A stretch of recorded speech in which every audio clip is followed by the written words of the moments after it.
من الشیطان الرجیم بسم اللہ الرحمن الرحیم فبدل الذین ظلموا قولا غیر الذی قیل لهم، چنانچہ ان لوگوں نے جو بات ان کو کہی گئی تھی ظلم کرتے ہوئے اس بات میں تبدیلی کر لی۔ فَأَنزَلْنَا عَلَى الَّذِينَ ظَلَمُوا رِجْزًا مِّنَ السَّمَاءِ بِمَا كَانُوا يَفْسُقُونَ، جس کا نتیجہ یہ نکلا کہ ان گناہوں کی وجہ سے جو وہ کرتے آئے ہیں، آسمان سے ہم نے ان پر عذاب نازل کیا۔ کل آیت میں یہ بات آئی تھی کہ جس وقت بیت المقدس فتح ہوا تو ان کو اللہ تعالیٰ نے حکم دیا کہ دروازوں سے داخل ہو جائیں،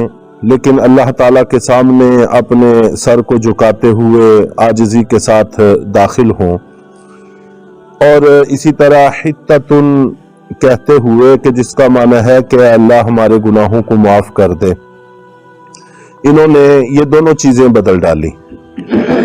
تو بجائے اس کے کہ جھک کر عاجزی سے داخل ہوتے، اکڑتے ہوئے داخل ہوئے، اور اسی طرح حتتن کی بجائے حنتتن کا لفظ کہنا شروع کر دیا۔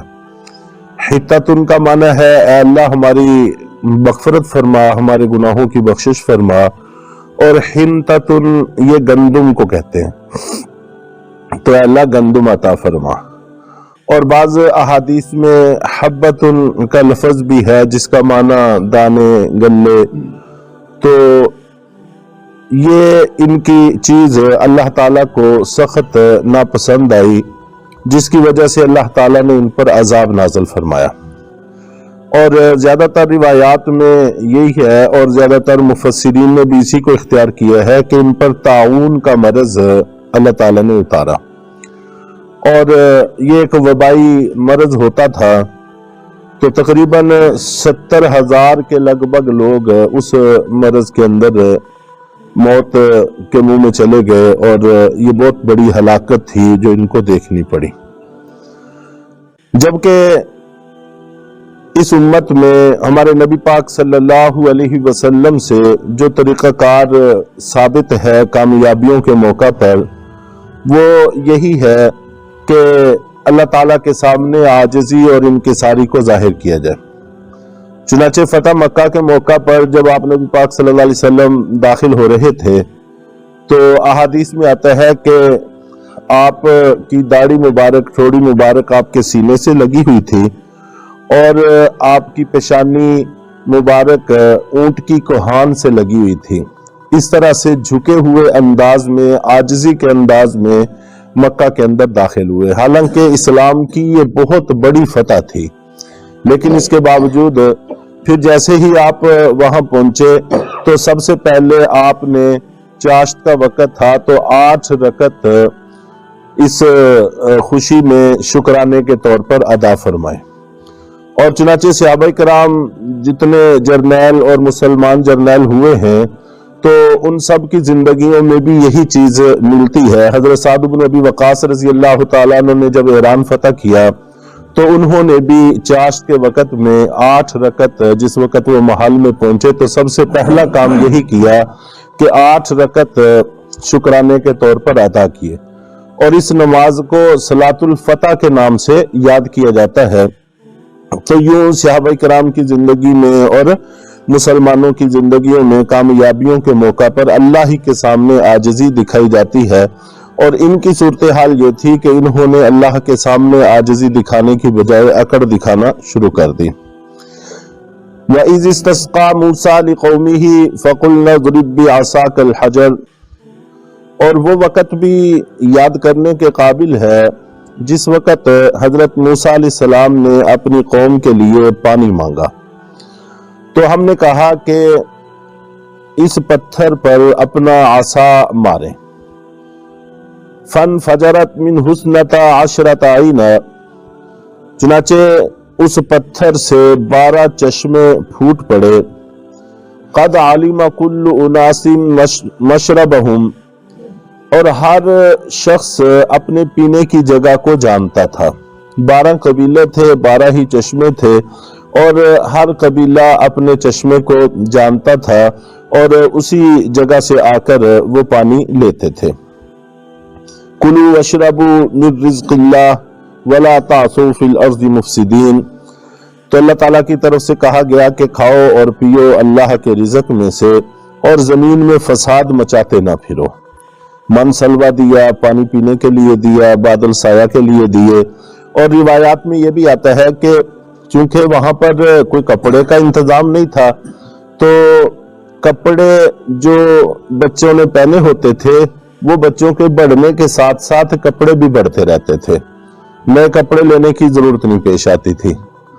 اور اسی طرح وہاں چونکہ دھونے کا بھی کوئی انتظام نہیں تھا، اس لیے دھونے بھی نہیں پڑتے تھے۔ جب صبح کی روشنی ہوتی تو وہ کپڑے خود بخود صاف ہو جاتے تھے، اور رات کے وقت میں اندھیرے سے کھلی فضا میں گھبراہٹ ہوتی تھی تو اللہ رب العزت نے میدان کے درمیان میں ایک روشنی کا ستون قائم کر دیا۔ تو یہ بہت ساری نعمتیں ہیں، ویسے تو اللہ تعالیٰ کی نعمتوں کا شمار ممکن ہی نہیں ہے،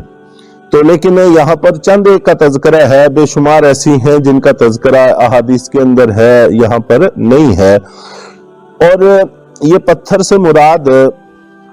بعض مفسرین کا خیال یہ ہے کہ کوئی سا بھی پتھر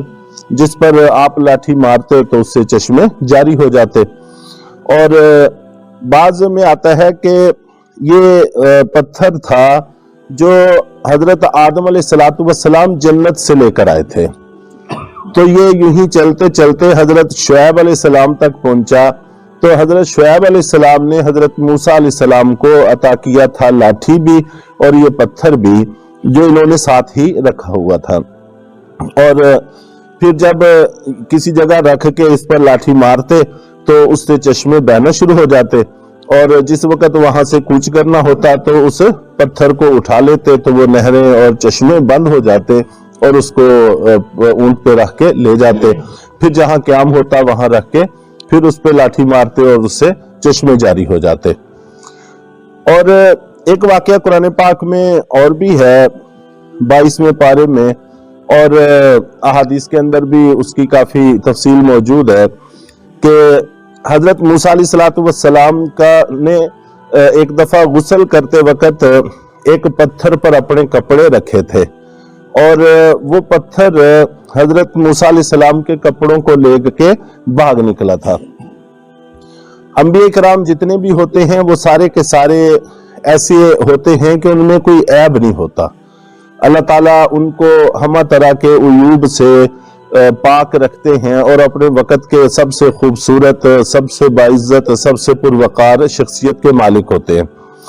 تو حضرت موسیٰ علیہ السلام کے بارے میں لوگوں کو وہم ہو گیا تھا، ہر وقت کے رواج اپنے ہوتے ہیں، تو اس وقت رواج تھا کہ مل جل کر اکٹھے ہی نہاتے تھے، اس میں کوئی شرم حیا محسوس نہیں کی جاتی تھی۔ تو آج کل بھی ہمارے ہاں اس طرح کی صورتیں چل رہی ہیں اور ان معاملات میں کوئی شرم حیا محسوس نہیں کی جاتی، تو اس وقت بھی ایسے ہی تھا۔ اور اگر کوئی چھپ کے علیحدہ ہو کے نہاتا تھا تو سمجھتے تھے کہ اس میں کوئی عیب ہے، اور حضرت موسیٰ علیہ السلام کے بارے میں بھی لوگوں کو یہ چونکہ حیا والے ہوتے ہیں انبیاء کرام، تو وہ علیحدہ ہی نہاتے تھے، تو اس لیے لوگوں کو یہ وہم ہو گیا، تو انہوں نے اس بات کا چرچا بھی شروع کر دیا۔ تو اللہ رب العزت نے آپ کو اس لوگوں کا ذہن صاف کرنے کے لیے یہ طریقہ کار اختیار فرمایا کہ آپ غسل فرما رہے تھے تو جب نکلے تو وہ پتھر آپ کے کپڑے لے کے بھاگ نکلا،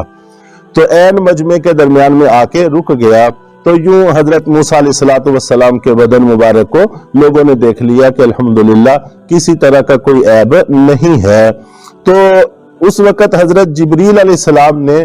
کہا تھا کہ اس پتھر کو اٹھا کے رکھ لیں، تو چنانچہ حضرت موسیٰ علیہ السلام نے اس پتھر کو رکھ لیا تھا، پھر یہی پتھر تھا جس سے چشمے بہتے تھے اور چشمے نکلتے تھے۔ بہرحال کوئی سا بھی ہو، لیکن یہ اللہ تعالیٰ کی قدرت کا ایک کرشمہ تھا اور حضرت موسیٰ علیہ السلام کا معجزہ تھا، اور ان کی امت پر ایک بڑا انعام اور احسان تھا کہ ایسے احسانات کے ہوتے ہوئے تمہیں چاہیے کہ اب اللہ کا حکم مانو، نہ یہ کہ تم اس کے حکم کے خلاف کرو، یہ تمہارے لیے مناسب اور درست نہیں ہے۔ اللہ تعالی ہم سب کو بھی اپنی نعمتوں کی قدر کی توفیق عطا فرمائے۔